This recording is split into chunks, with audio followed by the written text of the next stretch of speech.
Bonjour et bienvenue pour notre dernière émission de notre groupe sur le Tour. Place au sommaire. T'as fait quoi, Ayoub? Moi personnellement j'ai fait l'œil du pro pour le résumé de l'étape. Et toi Feriel? Moi j'ai fait les indispensables avec Fabrice Fiano. Et toi Maza? J'ai interviewé Raymond Poulidor pour l'interview du jour. Et toi Jade? De mon côté, j'ai assuré le défi des caravaniers avec Balou et sa collègue. Et toi? Moi j'ai fait l'étape de demain avec Pierrick d'RMC. Moi j'ai fait quoi? Je vous ai filmé.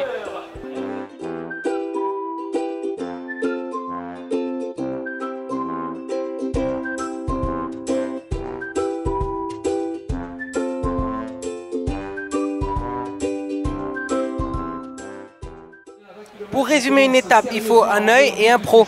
Même en rêve ne pense pas à moi. J'appelle un ami. Ok.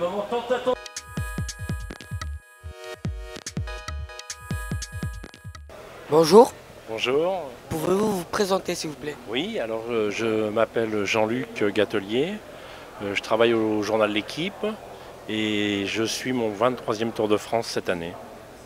Pouvez-vous nous résumer cette étape? En fait, vous avez vu 3 coureurs qui se sont échappés dès le départ sur une route plate avec beaucoup de chaleur et le peloton ne s'est pas pressé pour les rattraper parce qu'il savait bien qu'il les rattraperait. J'étais un petit peu déçu parce que dans ces 3 coureurs, il y a un coureur que j'aime beaucoup, c'est un coureur belge qui s'appelle Frédéric Bacart. J'ai fait un article sur lui il y a quelques jours. C'est un coureur qui est paysan en Belgique. C'est-à-dire qu'il est coureur professionnel au Tour de France et en plus, il s'occupe des vaches, des veaux, du lait dans sa ferme en Belgique. Donc c'est quelqu'un qui travaille beaucoup et il l'a montré aujourd'hui en faisant un très gros effort. Qu'a-t-il manqué pour Arnaud Démare pour qu'il gagne cette étape? Je pense qu'à un moment, il a été un petit peu freiné, il a hésité parce qu'il était le long des barrières. Il a dû se souvenir de l'étape de la chute donc, de Cavendish et de l'exclusion de Peter Sagan. Je pense qu'il a hésité, il s'est dit vaut mieux pas prendre de risques. Et à ce moment-là, il a perdu du temps et pendant ce temps-là, Marcel Kittel a accéléré et l'a battu assez nettement. Merci. Merci. Pour un bon Tour de France, il faut des coureurs, quelques miss et des journalistes. Et on en retrouve un tout de suite.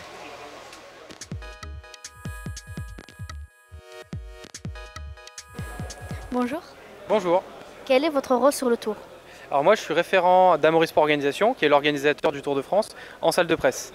Donc c'est-à-dire que tous les jours je suis en salle de presse et on s'occupe avec une petite équipe de vérifier que tout se passe bien pour les journalistes qui viennent travailler. Combien de journalistes y a-t-il sur le Tour? Alors sur le Tour de France, on a environ 2000 journalistes photographes accrédités, mais en fait ça comprend autant les personnes qui suivent l'intégralité du Tour de France que les personnes qui viennent sur une étape. Par exemple, les journalistes d'un journal ici ne viennent que sur une ou 2 étapes. Donc on a, sur l'intégralité du Tour, on a 2000 journalistes et photographes accrédités. Par contre, par jour, en moyenne, on dit que c'est 500 journalistes et photographes qui viennent travailler. Quel est le pourcentage de journalistes étrangers? C'est environ une moitié. Ça dépend des étapes, ça dépend des années, mais c'est environ la moitié. Quel est le pays le plus petit représenté sur le Tour? Le plus petit en taille, en nombre d'habitants? En taille. Le Luxembourg peut-être? Peut-être le Luxembourg. Mais il y a beaucoup de journalistes luxembourgeois ici. Mais comme ça, spontanément, je dirais le Luxembourg. Qu'est-ce que le prix Jacques Godet et qui compose le jury? Alors le prix Jacques Godet, c'est un prix décerné chaque année depuis maintenant, donc depuis plus de 13 ans, à un article francophone écrit pendant le Tour. Et donc voilà, donc en fait pendant le Tour de France, les journalistes peuvent envoyer leur article pour faire partie des articles en compétition.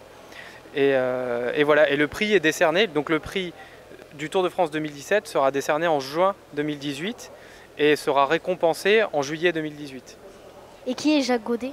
Alors Jacques Godet, c'est un ancien journaliste sportif, notamment pour l'ancêtre du journal L'Équipe qui s'appelait Lotto, et surtout qui est l'ancien directeur du Tour de France.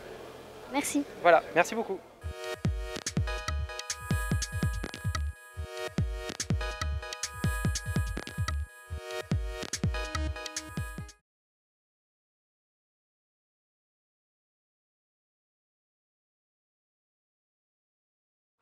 Et on retrouve le roi du Tour. C'est-à-dire Raymond Poulidor.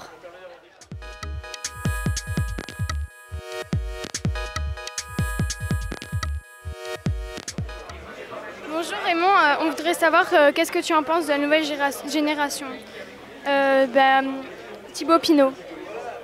Oh ben, la nouvelle génération, jamais on a vu une promotion aussi riche en éléments de très grande valeur, aussi bien en sprint, aussi bien pour gagner des courses à étapes, de bonnes courses à étapes. Là en ce moment, il y a Desmar qui est en train de prendre une dimension considérable. Ce qu'on regrette un peu, c'est l'absence d'Alaphilippe qui promettait beaucoup, qui a été blessé, qui n'a pas pu faire ce Tour de France. Il y a Calmejad, il y a Latour qui promettent beaucoup, c'est l'avenir de notre cyclisme. Il y a bien sûr Bardet qui est en passe peut-être de réaliser un nouveau podium sur ce Tour de France. Et tu pourrais m'en dire plus sur Romain Bardet? Romain Bardet déjà, l'an dernier on a fait éloge de Bardet et je crois que cette année il a pris une dimension supérieure. On a vu hier, et surtout dans le contre-la-montre, le premier jour contre-la-montre, où il a perdu très peu de temps par rapport à Froome et tout. Alors ça promet, et j'espère qu'il tiendra la dragée haute à Froome. Et sur Thibaut Pinot? Pinot, je pense que Pinot, il a son Tour d'Italie dans les jambes, puisque je l'ai vu lors de la première étape, où il faisait élastique, ce qu'on peut dire dans le jargon cycliste.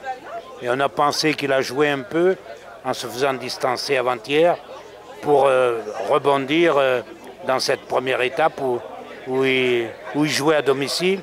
Et puis on a vu qu'il n'avait pas les jambes pour faire une performance. Pierre Latour. Latour, c'est l'avenir. C'est des coureurs qui promettent beaucoup, comme Calmejad, bien sûr. Sur Tony Galopin. Galopin, je crois que c'est peut-être un de ses plus mauvais Tours de France. Il a eu une chute, il a eu du mal à récupérer.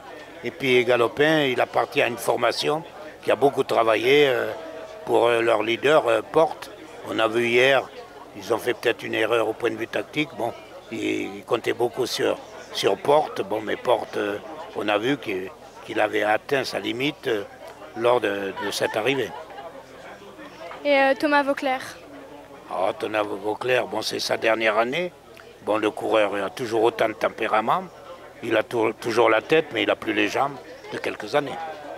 Et si parmi eux, un devait gagner le Tour de France un jour, lequel serait-il? Là, c'est beau. Là, là, pour l'instant, bon, c'est Bardet qui promet beaucoup. Mais maintenant, il faut attendre. Il y a toujours des révélations qu'on n'attend pas. Merci. Aujourd'hui, laissez-vous guider par une bonne odeur de café.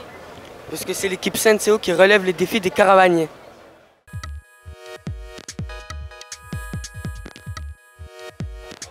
Donc je vous donne des expressions et vous devez trouver la signification. Avoir la fringale. On doit avoir faim, c'est c'est le cycliste, il est en pleine course, il n'avance plus parce qu'il a plus faim. Il a faim. Un point. Boucher un trou. C'est quand le cycliste rattrape le peloton? Ouais, c'est ça. J'arrête, je suis trop fort. Descendre comme une caisse à savon. Ça c'est descendre super rapidement. Il glisse dans la descente.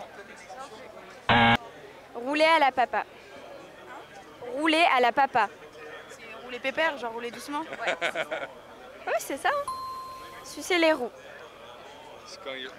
Là, ils se suivent, là, les cyclistes ils se collent, ils sont là, dans les roues de... Le cycliste de derrière, il suit le cycliste de devant, il se colle à lui. Mettre la barbiche. La barbiche. Il s'est pas rasé. Il s'est pas rasé. Non. Il a oublié d'aller au barbershop. Non plus. Chasser la canette. Il balance sa gourde en arrière. Je sais pas, il allait chasser le matin et du coup il a de la canette, du coup il en fait profiter le peloton. Manger de la luzerne. La luzerne. Il mange une petite barre de chocolat. Il mange le sol, il tombe par terre. Allez, je le prends. Plus précisément, c'est il tombe dans un champ, dans le bas-côté. Mais c'est bon, c'est comme une chute. Avoir les mains sur les cocottes. Il a les mains sur les... sera coupé au montage. Non, mais ce qu'il est... il a un point de côté, non? Il commence à y cramer. Prendre une bordure. Le trottoir. Prendre une bordure. Ouais, il se prend une barrière. Non. Le public. Je sais pas. Il se prend une bordure. Bah, il tombe. Encore une fois. Non. Je sais pas. C'est comme une attaque. Ah, il passe sur le côté et toc. Ouais, c'est comme une attaque. 5 points. 5 points sur 10. C'est la moyenne.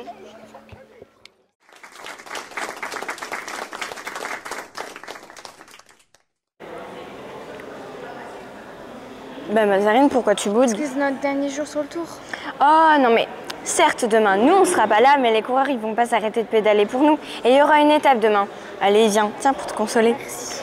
En plus c'est présenté par Pierrick, alors ça vaut le coup d'y aller. Hein.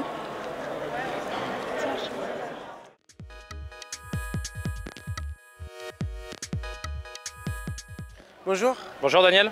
Peux-tu nous présenter l'étape de demain? Alors l'étape de demain c'est 213 km entre Troyes et Nuits-Saint-Georges. Alors c'est une étape qui ne va pas donner de difficultés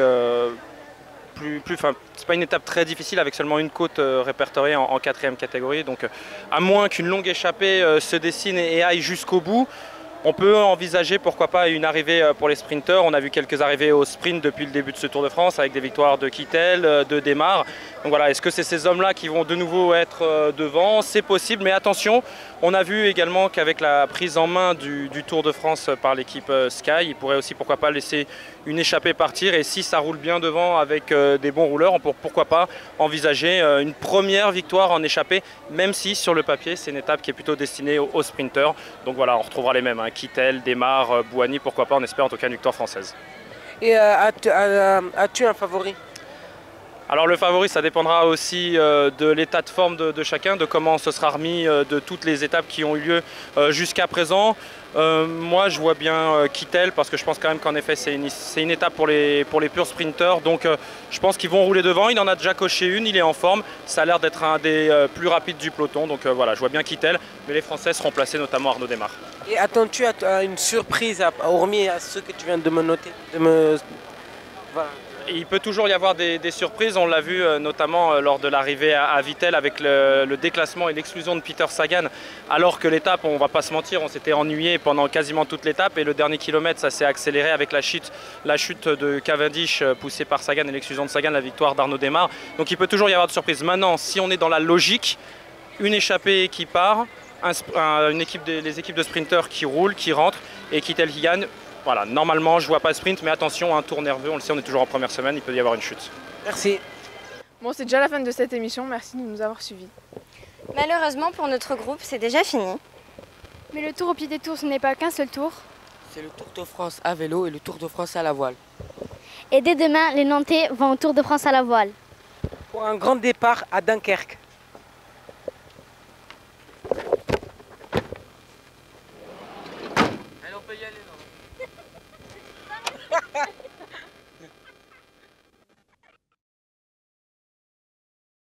Ça marche là? Donc bonjour. Bonjour. Peux-tu me présenter l'étape de demain? J'en sais rien du tout. Demain c'est là-ci. Demain si. C'est une grande étape, c'est Troyes-Toulouse. Oui. C'est 880 km. Ça va être très venteux, il faudra faire attention aux bordures. Je pense qu'il va y avoir des gros écarts, surtout au fond du camion. C'est-à-dire qu'on voilà. Au fond du camion, ça va beaucoup dormir. Et attends-tu à quelqu'un qui dort et qui puisse vomir? Je pense que je vois tout le monde dormir. Après, je penserais Mazarine, Ayoub qui pourrait résister jusqu'à Toulouse sans fermer l'œil. Voilà. Et attends-tu à une surprise? La surprise, ce serait que Daniel et Feriel ne dorment pas et j'y crois pas du tout. Mais ça peut être une grosse surprise. D'accord, merci. De rien.